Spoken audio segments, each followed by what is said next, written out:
तो आज का हमारा टॉपिक रहेगा how to work on a graph, यानी चार्ट्स वगैरह बनाना सीखेंगे, जिसमें मैं आप लोगों को line chart, bar, column, pie, area इनके बारे में बताऊंगा और गाइड करूंगा।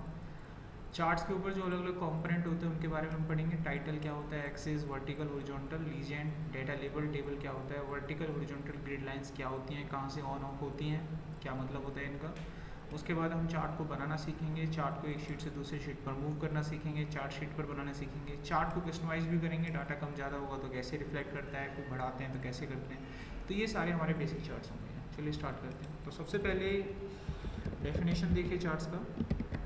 तो चार्ट्स बेसिकली क्यों यूज़ करते हैं। चार्ट्स का मतलब होता है कोई भी डाटा जब आपको एक्सेल में दिया जाता है तो उसको विजुअलाइज फॉर्म में क्लाइंट को दिखाना चार्ट्स कहलाता है। ठीक है, यानी कि if you want to show the data into visualized form we use chart। तब हम चार्ट का इस्तेमाल करते हैं। एक्सेल के अंदर जब आप चार्ट बनाते हैं तो चार्ट की अलग अलग कैटेगरी होती है, उन्हीं कैटेगरी के आधार पे जो है आपके चार्ट्स बनाए जाते हैं। तो ग्राफ बेसिकली हम यूज़ करते हैं, कोई भी डाटा एक्सेल का विजुअलाइज फॉर्म में अगर हमें दिखाना है तो हम लोग ग्राफ का यूज़ करते हैं। ग्राफ बेसिकली अलग अलग कैटेगरी में डिवाइड किए गए हैं। जैसे पहली कैटेगरी होती है कंपेयरिंग। अगर आपके पास कोई डाटा सेट है, डाटा सेट कंपेयरिंग। अगर आपके पास कोई डाटा सेट है और उसको आप कंपेयर करना चाहते हैं तो आप लोग ये जो ग्राफ होता है ये यूज़ करते हैं। उन ग्राफ के नाम है यहाँ पर, एक होता है कॉलम चार्ट और एक होता है बार चार्ट। तो इनमें से कोई भी चार्ट जो है आप यूज़ कर सकते हैं अगर आपको कोई डाटा कंपेयर करना हो। दूसरी कैटेगरी में आता है जिसमें आप अपने डाटा की शेयरिंग करते हो किसी के साथ, डाटा शेयरिंग। इस तरह का कोई ग्राफ आपको बनाना है तो वहाँ पर आप यूज़ कर सकते हैं पाई चार्ट या फिर डोनट चार्ट।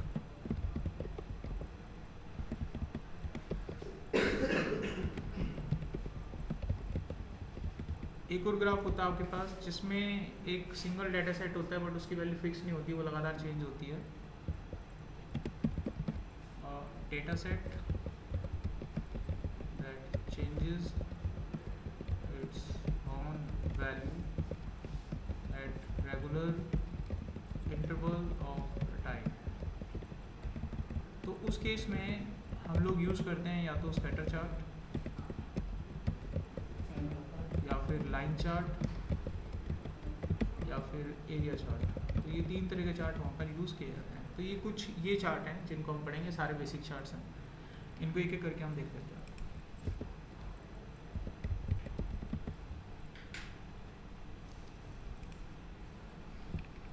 मान लो मेरे पास यहाँ पर कुछ डाटा है जिसमें कुछ प्रोडक्ट के नाम है, यहाँ पर उनकी सेल्स रिपोर्ट है, नाम है ABCDEF कुछ भी, और इनकी सेल्स रिपोर्ट ईयर्स में दी हुई है, जैसे कि 2024 यहाँ पर है और 2025 का डाटा यहाँ पर है।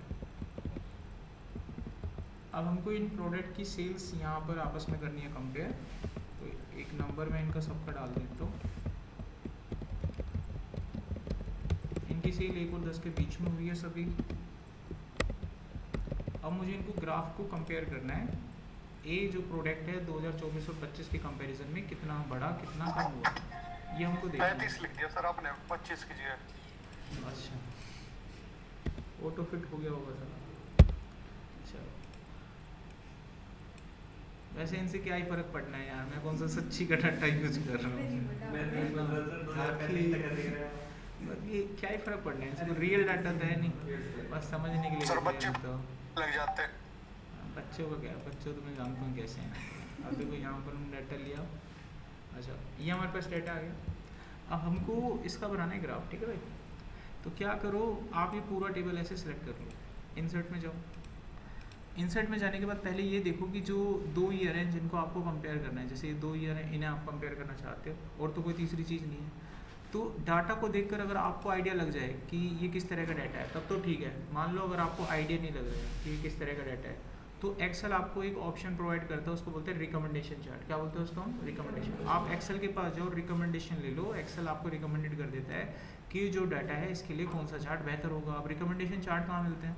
आप लोग जाएंगे इंसर्ट में, और इंसर्ट में जब आप पहुँचेंगे तो यहाँ पर आपको मिलेगा रिकमेंडेशन चार्ट। इस पर क्लिक करो, ये आपको सजेस्ट कर देता है अच्छे अच्छे चार्ट। देखो कर दिए। अब ये जो चार्ट दिख रहे हैं आपको वर्टिकल ऑर्डर में, इनको कॉलम चार्ट बोलते हैं, और ये जो चार्ट आपको दिख रहे हैं हॉरिजॉन्टल ऑर्डर में, इनको बार चार्ट बोलते हैं। और हमने थोड़ी देर पहले यहाँ पर कुछ लिखा था, अगर आप पढ़ेंगे तो आपको पता चलेगा कि जब डाटा सेट को कंपेयर करते हैं तो कॉलम और बार चार्ट का इस्तेमाल होता है। इस चीज़ को एक्सेल भी भली बात ही समझ रहा है डाटा को देख के, उसने भी हमको यही चार्ट रिकमेंडेड किए। तो ये होते हैं। अब आपको खुद से अगर चार्ट बनाना है तो आप यहाँ पे जाएंगे, यहाँ पर जाने के बाद आपको ऑल चार्ट्स पे जाना है, यहाँ पर अपने पसंद का चार्ट उठाएंगे, कॉलम चार्ट हो गए, किसी भी कैटेगरी का चार्ट आप यहाँ से उठा सकते हैं, जो भी आपको ठीक लगे आप उस चार्ट को उठाइए और यहाँ पर आप उसे ओके कर सकते हैं। ये हमने ओके कर दिया लाइक दिस, ठीक है, बन गया हमारा चार्ट। अब चार्ट के ऊपर अलग अलग कॉम्पोनेंट होते हैं, इनकी पहचान हमें करनी है, तो मैं सबसे पहले ये सारे कॉम्पोनेंट यहाँ से हटा देता हूँ, एकदम बिल्कुल इस तरह का हमें कुछ दिखाई दे रहा है। अब ये सारे कंपोनेंट मैंने यहाँ से बिल्कुल ये हटा दिए हैं। अब मान लीजिए सबसे पहले मैं इस चार्ट को एक नाम देना चाहता हूँ, उसे बोलते हैं चार्ट टाइटल। आप इसको सिलेक्ट करेंगे, डिज़ाइन पे जाएंगे, यहाँ पर चार्ट के एलिमेंट्स होते हैं, इन्हीं में आपको टाइटल मिल जाता है। इरा चार्ट टाइटल आप डालेंगे तो वो टाइटल आ जाएगा, यहाँ पर आप चार्ट का नाम लिख सकते हैं। इसके साथ साथ अगर आपको इसमें इनके एक्सिस बनाने हैं, जैसे कि ये वाई एक्सिस हो गई, ये एक्स एक्सिस हो गया, तो इसको हॉरिजॉन्टल वर्टिकल बोलते हैं। एक्सिस से ही समझ में आता है कि चार्ट क्या रिप्रेजेंट कर रहा है। तो आप अपने चार्ट को सिलेक्ट करके वहाँ पर एक्सिस पे जाएंगे, अगर आप हॉरिजॉन्टल पे क्लिक करेंगे तो वहाँ पर हॉरिजॉन्टल एक्सिस नीचे देखिए एक लाइन ड्रॉ हो जाएगी और ये आपको डाटा बता देगा ये लाइन का। इसी तरीके से आप वर्टिकल एक्सिस बनाना चाहते हैं तो यहाँ पर वर्टिकल एक्सिस पर क्लिक करेंगे तो यहाँ पर आपको डाटा दिखेगा। ये आपको 0 मतलब नंबर दिखा रहा है, यहाँ पर कुछ नाम आपको दिख रहे हैं प्रोडक्ट के लाइक दिस। अच्छा, अब मेरे को ये कैसे पता चलेगा कि नीला कलर किसको रिप्रेजेंट कर रहा है और येलो किसको रिप्रेजेंट कर रहा है, दो बिल्डिंग क्यों है। इसको कलर इंडिकेशन को हम लीजेंट बोलते हैं। लीजेंट से हमें पता चलता है कि कौन सा कलर किस चीज़ को रिप्रेजेंट कर रहा है। ये एक्चुअली डाटा के हिसाब से अगर मैं देखूँ तो ये ईयर को रिप्रेजेंट कर रहे हैं 24 और 25। ये चीज़ आपको लीजेंट से पता चल जाती है। लीजेंट पे जाइए, लीजेंट को जहाँ पे भी लगाना है आप लगा सकते हैं, टॉप में, बॉटम में, राइट में, लेफ्ट में, जहाँ आपको ठीक लगे। तो मुझे टॉप में ठीक लग रहा है तो यहाँ से हम कलर इंडिकेशन भी चार्ट का दे सकते हैं कि भाई ये कौन सा कलर किस चार्ट को किसको रिप्रेजेंट करता है। अगला होता है कि अब ग्रिड लाइन लगा दें। ग्रिड लाइन लगाने से ना चार्ट का अनुमान लगाना आसान हो जाता है। जैसे कोई आपसे पूछे कि जो कलर है, ये वाला जो बिल्डिंग है, कितना पॉइंट हो सकता है, तो हम इसको इस वाले नंबर से मैप करते हैं, ऐसे धीरे आँखों से ये ऐसे लाइन निकालते हैं। अगर हम यहाँ पर खुद से अपनी लाइन ड्रॉ कर लें तो ज़्यादा आसान हो जाएगा। इसको ग्रिड लाइन कहते हैं। तो आप अपने हिसाब से ग्रिड लाइन ड्रॉ कर सकते हैं। देखिए छोटी भी हैं, बड़ी भी हैं, जैसी आप चाहें, बारीक भी और एज यू विश, जैसा आपको ठीक लगे आप लाइनें इसमें ड्रॉ कर सकते हैं। तो लाइनें ड्रॉ करने के बाद आपको डेटा मिल जाता है। नेक्स्ट पॉइंट होता है, अगर आपको इसमें वैल्यू दिखानी है चार्ट के ऊपर कि कौन सी बिल्डिंग का कितना नंबर है, क्या वैल्यूज़ हैं, उसको डेटा लेबल बोलते हैं। आपको डेटा लेबल पे जाना है और अपने हिसाब से नंबर्स जो इंडिकेट कर देने हैं। तो बाहर की तरफ दिखाना चाहते हो तो आउटसाइड कर देंगे, डाटा आपका बाहर की तरफ इंडिकेट कर देगा पॉइंट्स में कि किसका कितना नंबर है, चार्ट्स में हमें दिख रहा है। अब मान लो आपको इनको थोड़ा अलग से डिज़ाइन देना है तो इस आप नीले वाले ब्लॉक को सिलेक्ट करोगे तो नीले वाले ब्लॉक जितने भी होंगे वो सारे के सारे सिलेक्ट हो जाएंगे। आप यहाँ फॉर्मेट पे जाके अपने पसंद से जो भी डेकोरेशन आपको देना है दे दीजिए। हमने फिल कलर दे दिया और यहाँ पर टेक्स्ट का कलर हम इसका वाइट कर देते हैं। अब ऐसे ही आप दूसरे का भी कर सकते हैं जैसे भी आप चाहें। अगर आपको कभी किसी वक्त लगता है कि चार्ट की जो ओरिएंटेशन है ये बदलनी है आपको, ये वर्टिकल आपने बना दिया, कल को ध्यान आता है ये हॉरिजॉन्टल बनाना था, तो इसको आप हाथों हाथ बदल सकते हैं। आपको चार्ट पर क्लिक करना है, डिज़ाइन पे जाना है, यहाँ आपको एक ऑप्शन मिलता है टाइप चेंज करने का। यहाँ पर जाकर आप इसका टाइप वापस से बार कर सकते हैं, तो इसकी जो डायरेक्शन होगी आप देख सकते हैं बार में कन्वर्ट हो गई है। अभी हम फिलहाल कॉलम पर ही चलेंगे। जब भी आप कोई चार्ट बनाते हो तो चार्ट के पैरामीटर्स यानी इसको व्यू करने के दो तरीके होते हैं। वो क्या होते हैं, देखो अगर इस चार्ट को आप ध्यान से देखें तो अंदर की तरफ क्या है, ईयर्स, यानी जो बिल्डिंग्स हैं वो ईयर्स हैं। अच्छा, बाहर की तरफ क्या है, प्रोडक्ट। अगर हम इसको उल्टा कर दें, प्रोडक्ट को अंदर भेज दें, ईयर को बाहर भेज दें, तो ये तो इनकी जो जगह होती है वो बदली जा सकती है। इसको बोलते हैं स्विच। आप जैसे ही स्विच करेंगे डाटा की जो पोजीशन होगी वो बदल जाएगी। यहाँ पर आपके ईयर आ जाएंगे, 2 सेट यहाँ पर आ गए और अंदर की तरफ आपका डाटा चला जाएगा ईयर का। ठीक है, इसमें 4 इंडिकेशन, कितने रिकॉर्ड थे, 10 थे। यहाँ जाओ, चेंज टाइप में जाओ, इसको अलग स्विच में हम करते हैं तो यहाँ देखिएगा आपको एक स्विच यहाँ दिख रहा है, उस स्विच बोर्ड के बजाय यहाँ आ जाइए। इसने इसको स्विच ना करके इसको स्विच कर दिया, दिख रहे 3 पॉइंट जो चार्ट यहाँ होते हैं ना उनको स्विच करता है ये 1 2 3। ठीक है, इसने ऊपर नीचे का कर दिया, इसको स्विच नहीं कर रहा है वो। तो ये वाला जो चार्ट आपको दिख रहा है बेहतर दिखना होगा। इसमें क्या दिखा रखा है, जो ईयर्स थे ना, जो अंदर जो ईयर है वो ईयर बाहर आ गए, देखो नीचे 2024-25 दिख रहा है अलग से, और अंदर जो है सारे प्रोडक्ट आ गए, वो 6 के 6 प्रोडक्ट अंदर है। अब जो कलर है वो अंदर, प्रोडक्ट अंदर आ गए, ये कह रहा हूँ। तो स्विच अगर वहाँ से ना अगर ये काम करे ठीक है, नहीं करे तो यहाँ से आप उठा लेना। इस तरीके से आप अपने डाटा को क्या कर पाएंगे, स्विच कर पाएंगे। अब क्या अगर हमने डाटा को अपना स्विच कर दिया, कोई भी आप चार्ट बनाते हैं तो उसको देखने के इस तरीके से 2 नज़रिए होते हैं। आप किसी भी नज़रिए से अपने डाटा को देख सकते हैं। अब आपको इनका भी टाइटल बनाना है, जैसे ये किसको रिप्रेजेंट कर रहा है, सेल्स अमाउंट को, और ये क्या रिप्रेजेंट कर रहा है, ईयर को। तो इनका भी टाइटल आप बना सकते हैं। आप सीधा अपने चार्ट को सिलेक्ट करेंगे, यहाँ आपको मिलेगा एक्सेस टाइटल, हॉरिजॉन्टल पे क्लिक करेंगे तो नीचे हॉरिजॉन्टल एक्सेस टाइटल आपको मिल जाएगा। अगर आप वर्टिकल पे क्लिक करेंगे तो यहाँ पर आपको वर्टिकल का भी टाइटल मिल जाएगा लाइक दिस। तो वहाँ पर आप वैल्यू लिख सकते हैं, चार्ट को आप छोटा बड़ा कर सकते हैं वहाँ पर वैल्यू लगाने के लिए। अब देखो ये जो दिक्कत दे रहे हैं ना, इसको सरका लीजिए आप, अगर सरकता है तो इसका चेंज कीजिए। यहाँ पर टाइप डिज़ाइन पे जाइए, उसको ठीक करने के लिए आपको उसका टाइप चेंज करना पड़ेगा। देखो कहीं से एक्सेस ये मिल गया हमारे पास। अब हम इस पर क्लिक करते हैं, और भी बहुत से मिलेंगे आपको डिज़ाइन। ये ले लीजिए, जिसमें आपका टाइटल टाटा सब कुछ सेट हो जाए उसको रखना है। ये हमारे को लगता है सेट हो गया, इसको रखते हैं। यहाँ पर हमारी वैल्यू भी फिट हो रही है, टाइटल भी हमें लिखने को मिल रहा है, यहाँ पर भी वैल्यू हमारी फिट हो रही है, और हमें पॉइंटर से भी पता लग रहा है कि कौन सा प्रोडक्ट किस कलर को रिप्रेजेंट कर रहा है। तो जहाँ पर आपको लगे ना कि आपको कंफर्ट जोन मिल गया, आपका डाटा सेट हो रहा है, तब आप लगा सकते हैं। कोई चीज़ ऊपर नीचे होती है, नहीं मिलती है, तो एलिमेंट आपको दे रखे होते हैं, आप खुद से जाके इसको कस्टमाइज भी कर सकते हैं। यहाँ तक समझ में आ गया चार्ट पे कैसे काम करना है। अच्छा, अब देखो मान लो आपने ये चार्ट बना लिया, कल को अगर आपको ये चार्ट दोबारा बनाने को मिले तो हमें दोबारा से मेहनत करनी पड़ेगी, चार्ट को डिज़ाइन देना पड़ेगा पूरा का पूरा। अब एक आसान तरीका क्या होता है कि जब आप कोई चार्ट बना लेते हो तो उसको हमेशा के लिए अपने एक्सेल में सेव कर सकते हो, ताकि दोबारा कभी ये चार्ट बनाने को मिले या कहीं कोई, तो आप दोबारा इस चार्ट को 1 सेकंड में बना पाओ। आप अपने चार्ट को राइट क्लिक करना है, यहाँ पर मिलता है आपको सेव एज अ टेम्पलेट। तो अपने एक्सेल के अंदर इसको सेव करेंगे हम, सेव एज अ टेम्पलेट। यहाँ पर आप अपने चार्ट को नाम देंगे, हमने मान लीजिए चार्ट 1 दे दिया, अब हम इसको सेव कर देंगे। ठीक है, आपका चार्ट सेव हो गया। कल को अगर मैं इसे डिलीट भी कर देता हूँ, यही चार्ट दोबारा मुझे बनाना पड़े, वापस जाएंगे, यहाँ पर इंसर्ट में जाना है, चार्ट्स पर क्लिक करना है, उसी ब्लॉक सेक्शन में आपको मिलेगा ऑल चार्ट्स, यहाँ पर मिलेगा आपको टेम्पलेट्स। टेम्पलेट्स के अंदर आपके द्वारा बनाया गया चार्ट मिल जाएगा, ये रहा आपका चार्ट। और इसका डिज़ाइन सिर्फ आपको क्या करना होगा, चेंज करना होगा। वो कैसे करेंगे, चार्ट पर जाएंगे यहाँ पर, और यहाँ से आप अपना डिज़ाइन ले सकते हैं। देख रहे हैं आपको डिज़ाइन, बस स्विच करना है, आपको वही डिज़ाइन सारा का सारा वापस मिल जाएगा। ठीक है, आप सेव करके अपने डिज़ाइन को वापस ला सकते हैं, बस उसको स्विच करके देख लेना, तो ज़्यादा मेहनत आपको नहीं करना पड़ेगा। तो ये था basic formation of the chart, कैसे आपको काम करना है, टाइटल पे कैसे काम करना है। अब चार्ट को मूव कैसे करते हैं, मान लो आपके पास शीट 2 है, डेटा शीट 1 पे पड़ा है, बट चार्ट को शीट 2 पे लेके जाना है। तो आप चार्ट को सिलेक्ट करेंगे, डिज़ाइन पे जाएंगे, यहाँ मिलेगा मूव चार्ट। जिस भी लोकेशन का नंबर आप यहाँ पे डालेंगे, चार्ट को ये वहाँ पर मूव कर देगा। चार्ट आपका यहाँ मूव हो गया। कई बार क्या होता है कि सिचुएशन ऐसी होती है कि चार्ट को एक ऐसी शीट पर भेजना है जहाँ पर सिर्फ चार्ट होता है और एक्सेल का कोई डाटा आपके पास ना हो, तो आप वापस से वहीं मूव चार्ट पे जाएंगे, यहाँ आपको मिलेगा chart sheet, new sheet like this. इस पर आप जब क्लिक करते हैं तो आपका डाटा सिर्फ चार्ट शीट पे जाता है, यहाँ पर बाकी कोई डाटा आपको दिखाई नहीं देता है। तो ये था चार्ट का ऑप्शन। अब किसी को कोई डाउट है, कोई क्वेश्चन अपना पूछ सकता है।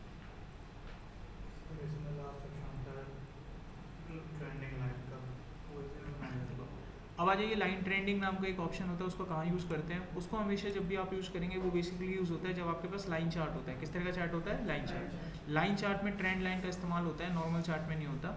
अब हम यहाँ चलते हैं अपनी दूसरी कैटेगरी ऑफ द चार्ट पे, उसको उसमें देखते हैं। मान लो मेरे पास यहाँ पर कुछ डेज हैं और यहाँ पर उनकी कुछ इन्वेस्टमेंट यानी वैल्यूज़ है, प्राइस है किसी स्टॉक का। जो हम बार चार्ट में हम नॉर्मली उसको फ्रेंड्स में साथ में लाइन पे दिखाते हैं, बार चार्ट के साथ भी लाइन चार्ट बार चार्ट में लाइन चार्ट कहाँ से आएगा, दोनों चार्ट एक साथ दिखाते हैं, जब उसमें हम साथ में ट्रेंड भी होते हैं किसी के बार चार्ट में लाइन चार्ट नहीं होता, ट्रेंड नहीं होता, कॉलम लाइन चार्ट में बनता है। जो कॉलम चार्ट जैसे कॉलम चार्ट में ट्रेंड लाइन नहीं होता। नहीं बनेगा, बनाओ, बनता है तो बनाओ। एसी बंद करना है, मेरे हाथ में कंट्रोल नहीं है, रिसेप्शन पे जाना पड़ेगा। रिसेप्शन पे बोलोगे ना तब वो कर देंगे।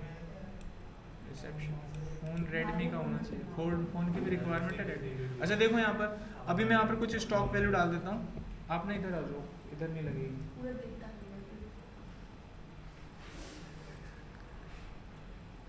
क्या करूँ मैं, देखो मैं यहाँ पर कुछ नंबर डाल देता हूँ, 1 से 100 तक नहीं, 40 और 60 के बीच में इसकी वैल्यूज़ रखते हैं। तो मान लीजिए कुछ स्टॉक, कोई स्टॉक है और इसकी जो वैल्यू है 1 से 10 तारीख के बीच में इतने रुपए से इतने रुपए के बीच में लाई करती है। अब मुझे इसका ग्राफ बनाना है। अब यहाँ पर बात ये है कि जो ये स्टॉक है ना, इसकी जो वैल्यू है फिक्स नहीं है, वो लगातार चेंज हो रही है। 1 तारीख को 53 रुपये का प्राइस था, 2 तारीख को 59 का, 3 तारीख को 58 का, तो ये वैल्यू फिक्स नहीं है। तो ऐसे सिचुएशन में हम कौन से चार्ट बनाते हैं, या तो स्कैटर चार्ट या लाइन चार्ट या फिर एरिया चार्ट। ये 3 चार्ट होते हैं आपके पास। आप इंसर्ट में जाओ, यहाँ पे ऑल चार्ट्स में जाओ, ऑल चार्ट्स में मिलेगा, यहाँ पर स्कैटर मिलेगा, तो यहाँ पर स्कैटर चार्ट आ गया। स्कैटर चार्ट में क्या होता है कि डॉट डॉट डॉट डॉट आ जाती है आपको, ठीक है। अच्छा, इन्हीं डॉट डॉट को अगर हम मिला दोगे तो ये लाइन चार्ट बन जाएगा। देखिए डॉट डॉट को मिला तो क्या बन गया, लाइन चार्ट बन गया। अगर इसके नीचे की एरिया को फिल कर दोगे तो वो एरिया चार्ट बन जाएगा लाइक दिस। तो तीनों एक ही प्रारूप है, देखने का तरीका अलग है। ज़्यादातर लाइन चार्ट यूज़ होता है, तो हम एक लाइन चार्ट यहाँ पे ले लेते हैं, दिस वन, इसको ओके करते हैं, now we get a line chart. इस लाइन चार्ट के ऊपर ट्रेंड लाइन इस्तेमाल होता है। आप जाएंगे तो यहाँ पे ट्रेंड लाइन दिखेगा और यहाँ पर आप लीनियर ट्रेंड कर सकते हैं। ये ट्रेंड हमको दिखाता है कि भविष्य में इस स्टॉक की वैल्यू नीचे जाएगी, अंदाजा दे रहा है। ट्रेंड क्या होता है, जो चीज़ चल रही है, जैसे आप आते हो तो आप लोग कभी और काउंसलिंग करी होगी तो आप लोग क्या पूछते हो, ट्रेंड में कौन सा कोर्स चल रहा है, मार्केट की डिमांड किसकी है, ट्रेंड किस चीज़ का है, पूछते हो कि नहीं पूछते हो, ताकि आप वो चीज़ करें और आपको जल्दी वो चीज़ पूछी क्यों जाती है, वो इसलिए पूछी जाती है अगर नदी का भाव जिस ओर होता है तो चांसेस ज़्यादा होते हैं कि हम कोई चीज़ अगर उसमें डालेंगे तो वो उसी ओर जाएगी, एफर्ट्स कम लगाने पड़ेंगे उसको, समझ में आया। तो अगर जो ट्रेंड चल रहा होता है, अगर आप उस ट्रेंड की चीज़ को सीखते हैं तो आपको एफर्ट्स थोड़े कम लगाने होते हैं और जल्दी से जल्दी सिलेक्शन हो जाता है। अगर आप ट्रेंड के विपरीत चलते हैं तो चांसेस तो बहुत कम है, लेकिन जिस दिन चांस निकला आप अकेले हो पूरे रास्ते, पहले तुम ही आए होंगे। रिस्क कितना तगड़ा है, लेकिन उम्मीद बहुत ज़्यादा है। जिस दिन निकला ट्रेंड आ गया उसका, तो तुम अकेले हो पूरी मार्केट में, तुमको पहले पकड़ेंगे वो। अभी क्या है, आप लोगों के लिए रिस्क कम है, जल्दी जॉब लग सकते हैं, लेकिन कंपटीशन बहुत हो जाएगा तुम्हारा, कंपटीशन बहुत हो जाता है लाइक दिस। तो यही होता है ट्रेंड। समझ में आ गया लाइन ट्रेंड, अभी मैंने बताया आपको। अभी कोई डाउट इसके अंदर? अच्छा, अगली हमारे पास सिनेरियो आता है यहाँ पर, फ़ोन से कर रहे हैं क्या? अरे सबसे हो जाता है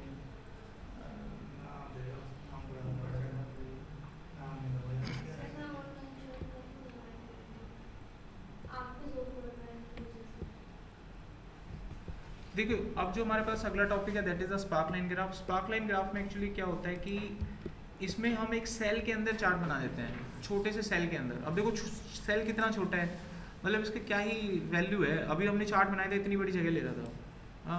अब उस चार्ट को इस सेल में बनाओगे तो सोच के देखो वो दिखेगा हमें कितना सा तो दिखेगा है। तो सेल के अंदर चार्ट अगर बनाना चाहते हैं तो बन जाता है। अब इसके लिए मैं एक पैरामीटर यहाँ बनाता हूँ। मान लीजिए मेरे पास कुछ सेल्स हैं फर्स्ट क्वार्टर की, जनवरी, फरवरी, मार्च, चलो एक और ले लेते हैं, अप्रैल। और यहाँ पे कुछ प्रोडक्ट हैं जैसे कि लैपटॉप, मॉनिटर, कीबोर्ड, ये कुछ प्रोडक्ट है। अब मैं इनकी वैल्यूज़ यहाँ लिख देता हूँ कुछ पे।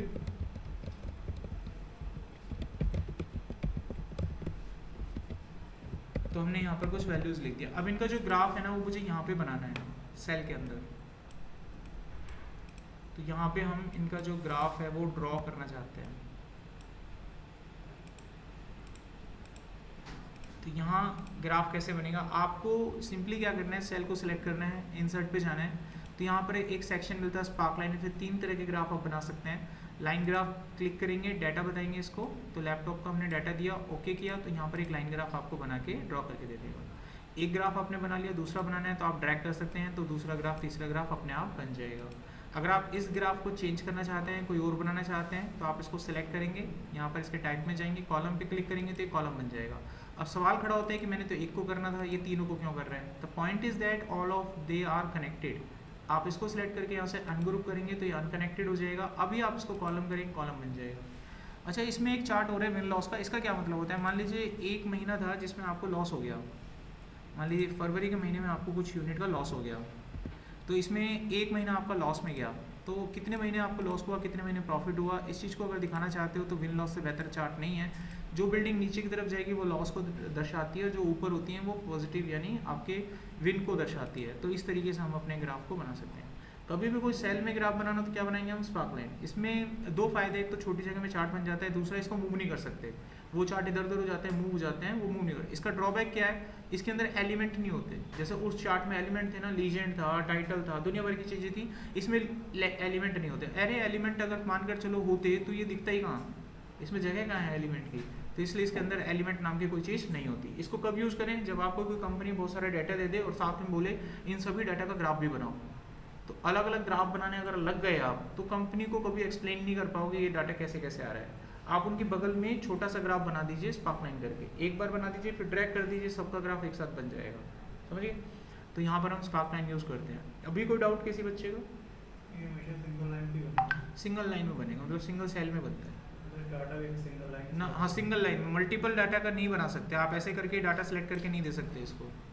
ये किस में बनेगा, सिर्फ सिंगल लाइन का। ठीक है, ये भी ध्यान रखना है आपको। अच्छा, अब हम बात करते हैं यहाँ पर अपने अगले ग्राफ की, जिसको हम बोलते हैं केपीआई ग्राफ। एडवांस ग्राफ होते हैं थोड़े, यानी ऐसे ग्राफ होते हैं जो एक्सेल में डायरेक्ट कभी नहीं बनते, यानी डायरेक्ट एक्सेल में बनाने का कोई तरीका है ही नहीं, तो इसको केपीआई ग्राफ भी कहते हैं। केपीआई ग्राफ क्या होते हैं? बेसिकली इसमें हमारे पास इंफॉर्मेशन एक होती है और उसको देखकर डेटा बनाना होता है ग्राफ। अभी तक क्या था कि जो ग्राफ आपने बनाए थे उसमें पहले से हमारे पास बहुत सारा डाटा होता था और उनके हिसाब से आप ग्राफ बना देते थे।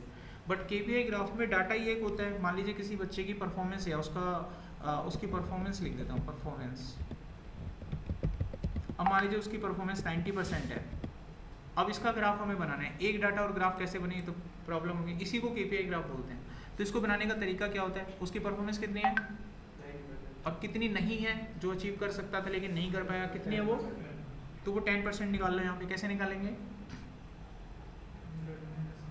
आप नहीं बोलोगे, कैसे निकालेंगे यहाँ पे 10% कैसे निकालेंगे बताइए?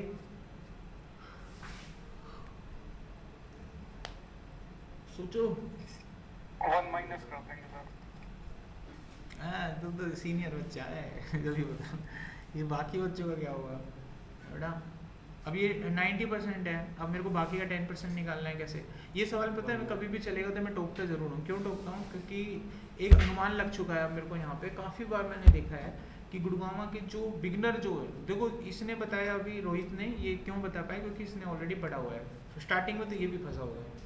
तो एजुकेशन का पता लगता है स्टार्टिंग, मतलब हर किसी क्लाइंट के पास, मतलब मैंने आज तक 100 बच्चों से पूछा है तो कोई 1-2 बच्चा ऐसा रहा होगा जिसने इसका उत्तर सही दिया है। 99% गुड़गांव के ऑडियंस का फीडबैक, स्टूडेंट्स का 99% बच्चे गलत जवाब देते हैं इसका, कि 90% है, 10% कैसे निकलेगा? ठीक है, तो इसका उत्तर था 100% माइनस 90%। इतना आसान सवाल और ये नहीं पता तुमको है, क्या करोगे? इससे आसान कुछ होता है दुनिया में ये नहीं निकलता है बच्चों में। बताओ, कुछ देर के लिए तो बच्चा खुद सोचता है हम, आप बताओ तुम ऐसी सिचुएशन कर दो सामने वाला हंसे ना तो क्या करे, क्या करे बताओ? इससे आसान कुछ हो सकता है? फिर भी खामोशी छा गई क्लास में है। अब खामोशी छोड़ो, 99 नहीं बताते इसके उत्तर को, आज तक समझ नहीं आया कारण ऐसा क्यों। चलो अब देखो इसको, अभी ये ग्राफ हमारे पास है, डाटा हमारे पास है। अब हमारे पास 2 डाटा हो गए, अब इनकी हेल्प से हम ग्राफ बना लेंगे। हमारा ओरिजिनल डाटा तो एक ही है 90, माना तो वही जाएगा। इन दोनों को हम सिलेक्ट करेंगे, इंसर्ट पे जाएंगे और एक पाई चार्ट का निर्माण करेंगे। पाई चार्ट बन गया। अब इस पाई चार्ट में हमको क्या करना है कि जो भी टाइटल और लीजेंड है उनको हटा देंगे हम। हटा दिया। ये जो ब्लू कलर की पट्टी है इस पर 2 बार क्लिक करना है। ये देखिए मैंने 2 बार इस पर क्लिक किया है। अब फॉर्मेट पे जाके इसका जो कलर है वो मैं रेड कर दूंगा। ये मैंने रेड कर दिया लाइक दिस, ठीक है। अच्छा, बाहरी जो पट्टी आ रही है, बाहरी पट्टी, इस पर हम क्लिक करेंगे और इसके फिल कलर को गायब कर देंगे। यहाँ से क्या करा मैंने, गायब कर दिया लाइक दिस। ये बन गया हमारे पास। एक्सेल में जो बाहर लाइनें आ रही हैं, इन लाइनों को हम हटा देंगे। इनको हटाने के लिए व्यू में जाएंगे, ग्रिड लाइन बंद करेंगे, लाइनें बाहर से आपकी हट जाएंगी। जो बाहर की लाइनें सारी हट जाएंगी। इस चार्ट के चारों तरफ एक आउटलाइन आ रहा है, इस आउटलाइन को हटाने के लिए फॉर्मेट पे जाएंगे और यहाँ से आउटलाइन को आप नो कर देंगे तो आउटलाइन भी आपका साफ हो जाएगा। आउटलाइन भी हट गया आपका। अब इस चार्ट के चारों तरफ हमें एक बाउंड्री बनानी है। चार्ट पर आप क्लिक करेंगे। बाउंड्री को बनाने के लिए आप लोग आउटलाइन पे जाएंगे, आउटलाइन यहाँ पर रेड करेंगे, बाउंड्री बन जाएगी। बाउंड्री को थोड़ा गहरा बनाना है तो उसको वेटेज बोलते हैं। यहाँ पर आपको वेट का ऑप्शन मिलेगा और यहाँ पर जाकर बाउंड्री का वेटेज भी आप बढ़ा सकते हैं। तो इतना डाटा हमने फिलहाल बना लिया, ठीक है। हेलो हेलो, एक सर्कल फिट करेंगे। सर्कल कैसे फिट होगा? इंसर्ट में जाएंगे, यहाँ पर एक मतलब शेप ले लेते हैं। शेप ये सर्कल वाला ले लिया। अब हमें सर्कल की शेप बनानी है यहाँ पर, ठीक है। आपकी ड्राइंग अच्छी है तो बना लेना, वरना कुछ और बन जाएगा। शिफ्ट दबा लेना तो सर्कल बनेगा आपका, ठीक है। ये हमने बनाया, छोड़ दिया, सर्कल बन गया। अब हम इसका कलर जो है रेड कर देंगे। यहाँ पर फिल कलर में जाके रेड, ठीक है। आउटलाइन कलर को भी हम यहाँ पर रेड कर देंगे लाइक दिस। ये हमने रेड कर दिया। अभी ना आउटलाइन कलर को वैसे ही रहने देते हैं। अभी ना मेरे को बीचों बीच बैठाना होगा। क्या करना होगा? इसको सर्कल को बीचों बीच रखना है।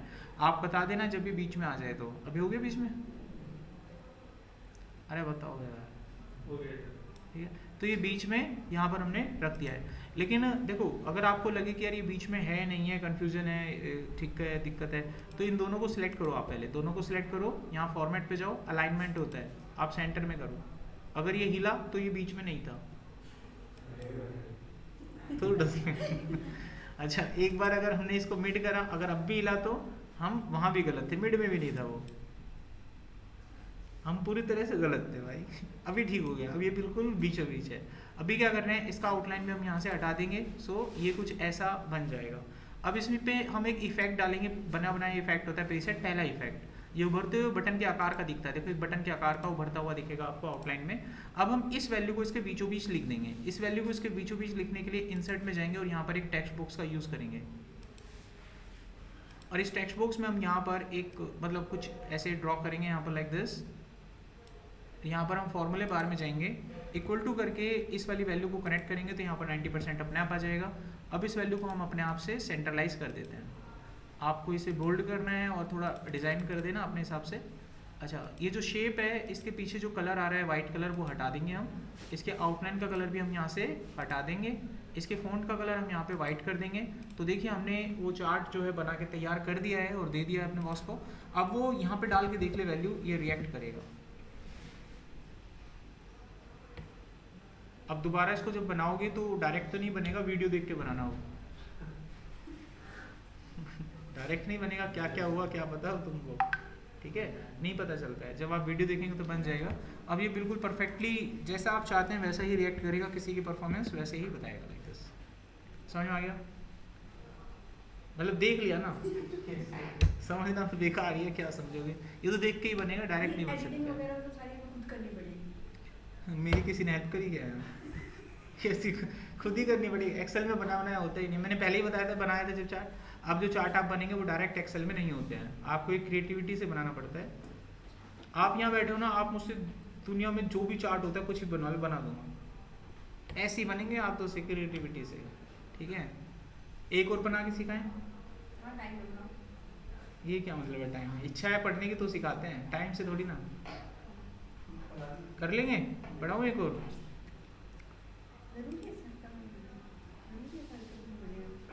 किस में बनाना है आपको ये बताओ? मैं भी तो बोल रहा हूँ, किस में बनवाना चाहते हो? किसी में भी बन सकता है। इसका उत्तर क्या हो गया? किसी में भी बन सकता है। चार्ट है, ग्राफ है, किसी में बना। ओके देखिए, शेप बता दो। फिर कोई इफ बट नहीं सुनूंगा। चलो ठीक है। इन्होंने कहा कि एक चार्ट और बनाओ, इस बार ये शेप मत लेना सर्कल का, कोई दूसरा शेप लेना, ठीक है। कोई खास गुस्सा इस पे सर्कल से कोई वो है? चलो ठीक है, मैं कोई दूसरी शेप यहाँ पे बनाता हूँ, सर्कल का यूज़ नहीं करूँगा, करेक्ट। तो मैं एक प्रोग्रेस बार चार्ट बनाने की कोशिश करूँगा। जैसे प्रोग्रेस होती है, जैसे आपको दिखता है ना डाउनलोडिंग होती है, 70% हो गया, 30% हो गया, दिखता है ना पूरा 100 में से ऐसे चलता हुआ नहीं दिखेगा, मतलब ऐसे दिखेगा डेटा है, ठीक है। चलो बनाते हैं उसको। तो यहाँ पर फिर से हमने लिखे किसी बच्चे के मार्क्स कितने हैं? 90% है। कितने परसेंट नहीं है, कैसे निकालेंगे? इसी से पूछता हूँ, पता कैसे करेंगे? माइनस कर देंगे 100 को छोड़ के, कोई नहीं बोलेगा बीच में। 100 को छोड़ के कुछ किसी भी तरीके से माइनस करके 10% लाओ। चलो और लो, आगे बढ़ बढ़ के बोल रहे थे, हैं बोलो। आप में इसको बताएगा 1 माइनस 90%। पहले 100 करा था, 1 कर दिया, फिर भी आगे उत्तर है। कल ढूंढ के लाना, ऐसा क्यों हुआ?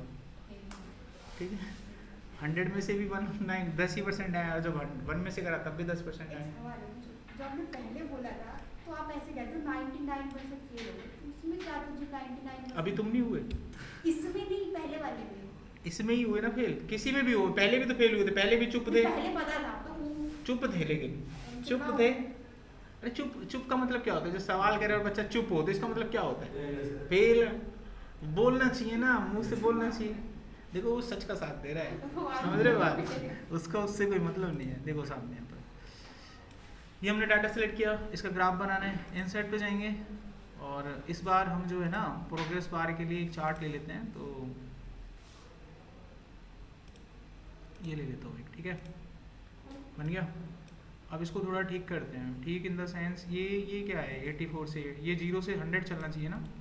तो राइट क्लिक करके फॉर्मेट, यहाँ पर इसको कर दिया मैंने 0 और यहाँ पे 1। अब ये पूरा ठीक ठाक चल रहा है। अभी बाकी की इन्फॉर्मेशन की मेरे को कोई नीड नहीं है। एक्सेस, टाइटल, डाटा वाटा सब हटा दिया मैंने, ठीक है, नॉर्मली हो गया। बाहर की लाइनों को हम हटा कर देंगे, व्यू में जाएंगे, ग्रिड लाइन बंद कर देंगे, खत्म हो गया। इस चार्ट को अंदर फैला देंगे। प्लॉट है, प्लॉट में छोटी जगह ले रखी है, इसका क्या करना, खाली जगह का फैला दो। इसको फैलाने के लिए राइट क्लिक करेंगे हम इस पर, फॉर्मेट पे जाके यहाँ पे होल साइज होता है गैप विड्थ, इसको कम करेंगे, फैल गया। ठीक है, अच्छा अब इस चार्ट को हम पुश करेंगे अंदर की तरफ ताकि ये दिखे हमें कुछ अच्छा सा। अब हमने अंदर की तरफ पुश कर दिया, ऐसे बन गया कुछ। अभी हम इस चार्ट को डिज़ाइन देंगे, बाहर की तरफ जो आउटलाइन आ रहा है उसको हटा देते हैं। ये फॉर्मेट पे जाके आउटलाइन हटा दिया। ये जो नीला कलर हमको दिख रहा है इस पर 2 बार क्लिक करेंगे, प्रॉपर्टी पे जाएंगे, यहाँ पर फिल होगा, ये रहा वीडियो मिलेगा ना, उसको ऐसे आधे की स्पीड में देख लेना, आधे की स्पीड में करके समझ में आ जाएगा। फिल पे जाएंगे, फिल पे जाने के बाद यहाँ पर आपको सॉलिड फिल में जाना है, यहाँ पे कलर दे देना, रेड वेड जो भी देना है, ये बन गया। ऊपर वाले हिस्से को सिलेक्ट करना, इसके अंदर भी लाल ही कलर दे देना, लेकिन इसकी ट्रांसपेरेंसी को 70-75% कर देना अपना, लाइक दिस। ठीक है, इतना हमने बना लिया। अब आपको क्या करना है, इस लाल वाले हिस्से पर क्लिक करना है, डिज़ाइन पे जाना है और यहाँ से आपको इसमें डाटा लेबल फिट कर देना है और ये इनसाइड एंड पे हम लगा देंगे। इसको पकड़ के इस कुछ इस तरीके से हम फैलाएंगे कि डाटा नंबर हमको दिखे। इसका कलर फॉर्मेट वाइट कर देंगे, होम पे जाके इसको थोड़ा बोल्ड कर देंगे। बाकी क्रिएटिविटी है बेटा, जितना आप अच्छे से करोगे उतना अच्छे से आपको आएगा। अभी मैं यहाँ पर आपको नंबर चेंज करके दिखाता हूँ, बच्चे की परफॉर्मेंस देख लीजिए। ये बन गया एक प्रोग्रेस बार चार्ट, 2 बन गई। अब और कोई चार्ट बनाना है, चलो मैं आपको चॉइस देता हूँ। ठीक है, एक चार्ट आप उसमें से कहना मैं बना दूंगा। पहली चॉइस ईमेल चार्ट, ईमेल। दूसरी चॉइस टेलीफोन चार्ट। तीसरी choice gents chart, email chart यानी मेल चार्ट। ठीक है, मेल। चौथी चॉइस फीमेल चार्ट। ठीक है, 5वीं चॉइस जो तुम्हारा मन करे। ईमेल ही बना, हाँ ईमेल चार्ट। ठीक है, ईमेल चार्ट देख लीजिए भाई।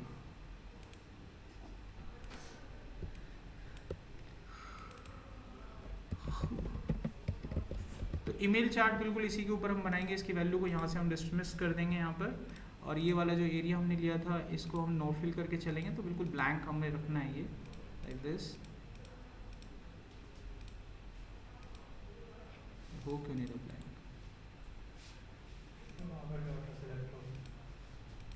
हाँ अच्छा, ये ब्लैंक करना होगा। हाँ ट्रांसपेरेंसी कर रखी है, उसको हटाओ। अभी हो गया सॉलिड फिल, नो फिल, हो गया। ये क्या नीचे सॉलिड फिल, नो फिल, हो गया ना। अब इसको हम 100 करते हैं, तो 100 पे सेट हो गया, मतलब हो गया। ठीक है, आपने कहा कि सर एक ईमेल चार्ट हमें बनाकर दिखाइए, तो चलो देखो आप क्या करो, यहाँ पर पावर पॉइंट ऑन कर लो।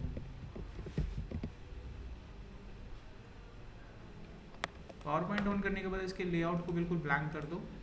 यहाँ पर एक ड्राइंग ड्रॉ कर लो आप ऐसे, और बाहर क्लिक करो, इंसर्ट में जाके एक टेक्स्ट बॉक्स ले लीजिए। इसका जो साइज़ है फॉन्ट का वो बड़ा कर लीजिए, तकरीबन 235, और यहाँ पर एक सिंबल इंसर्ट कीजिएगा। यहाँ पे दुनिया भर के सिंबल्स होंगे। फॉन्ट पे जाना, फॉन्ट्स में एक फॉन्ट उठाना है, वेबटिंग्स। इसमें आपको ईमेल नाम का एक ग्राफ दिखेगा, उसको ढूंढो। कान का चार्ट भी बन जाता है, जो दिख रहा है उसका चार्ट बन जाता है यहाँ से। ईमेल ये रहा, इसको हमने इंसर्ट करना है, तो हमारे पास ईमेल यहाँ पर दिख रहा है, इंसर्ट हो गया। अब इसको इंसर्ट करने के बाद आप इसको यहाँ बीचों बीच लगाएं,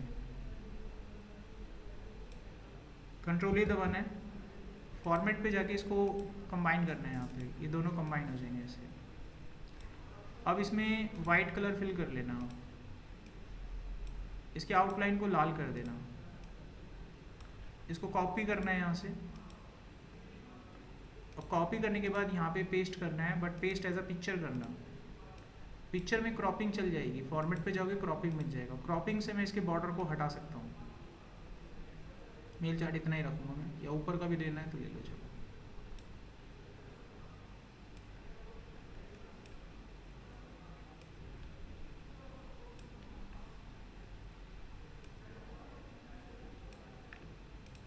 अब इस ये प्लॉट है, प्लॉट को अपने हिसाब से 2 जगह, इस चार्ट को ले जाकर इसके ऊपर फिट करो।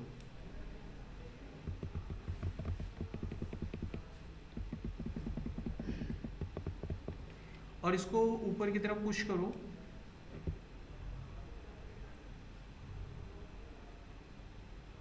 इतना, ये इतना कर देते हैं, ऊपर की तरफ पुश करो और अंदर वाली ग्राफ को अंदर पुश करो, कंट्रोल ये दबाओ, दोनों को ग्रुप कर दो, ये बन गया मेल ग्राफ। आप कहोगे कैसे? मेल 50% आई अगर आपके पास तो 50% ग्राफ, मेल जितने परसेंट आएंगे उसी हिसाब से ये जो ग्राफ है रिएक्ट करेगा। तो मैं तो कोई भी फोटो ला के लगा देता है यहाँ, जो तो कहते हो, समझ रहे हो? तो कोई भी ग्राफ बन सकता है। अब सोच के देखो, अगर ये क्रिएटिविटी पूरी मेहनत यहीं पे सीख ले तो हम तो एक खतरनाक डैशबोर्ड बना सकते हैं किसी को भी, बाइक का, चार्ट का, मेल, जो मन करे, वहाँ पे दुनिया भर की इमेजेस हैं, समझिए। तो यहाँ पर आज की क्लास हमारी ओवर होती है, फिनिश।